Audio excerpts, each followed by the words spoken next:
Selamat pagi Indonesia, Anda menyaksikan seputar Bali terkini pukul 9 waktu Indonesia Tengah bersama saya Dwi Priawan. Kondisi sungai di hilir kota Denpasar masih saja memprihatinkan.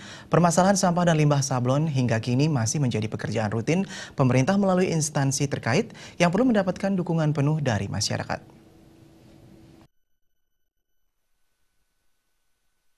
Praktisi pendidikan Nyoman Mariana sampaikan keprihatinannya terhadap masalah kebersihan sungai di hilir kota Denpasar. Sikap mental masyarakat dinilai masih banyak yang tidak bisa mengelola kebersihan lingkungannya sendiri. Untuk itu melalui dunia pendidikan yang selalu menanamkan sikap positif dalam mengelola kebersihan lingkungan, kedepannya diharapkan tumbuh budaya malu bila membuang sampah sembarangan, terlebih ke dalam aliran sungai atau selokan.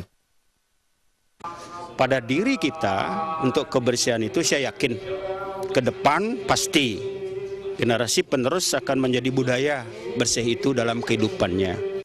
Sungai yang kotor dan penuh limbah sablon juga disampaikan Kepala Desa Pemogan, Nyoman Gede Wiryanata. Kedepan pemerintah diharapkan merapatkan koordinasi dalam upaya menjaga kebersihan lingkungan, utamanya wilayah aliran sungai. Penegakan aturan yang kuat diharapkan mampu memberi sanksi bila masyarakat melihat warga lainnya membuang sampah atau limbah sablon di sungai. Bisa itu ditangkap dan bisa disidangkan lewat dipiring itu atau didenda dengan kurungan atau 5 juta itu bisa dilakukan untuk membuat efek jera daripada masyarakat yang membuang sampah sembarangan. Berbagai bentuk sampah rumah tangga, kasur hingga bangkai binatang kerap ada di sepanjang aliran sungai di hilir kota Denpasar. Ini menjadi bukti pengawasan akan kebersihan sungai belum optimal. Untuk itu ke depan pengawasan serta penanaman budaya hidup bersih harus menjadi upaya bersama agar sungai kota Denpasar bebas dari sampah dan limbah berbahaya bagi lingkungan.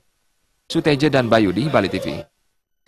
Pemirsa, demikian seputar Bali terkini kali ini. Nantikan informasi menarik kami dalam seputar Bali terkini 1 jam mendatang.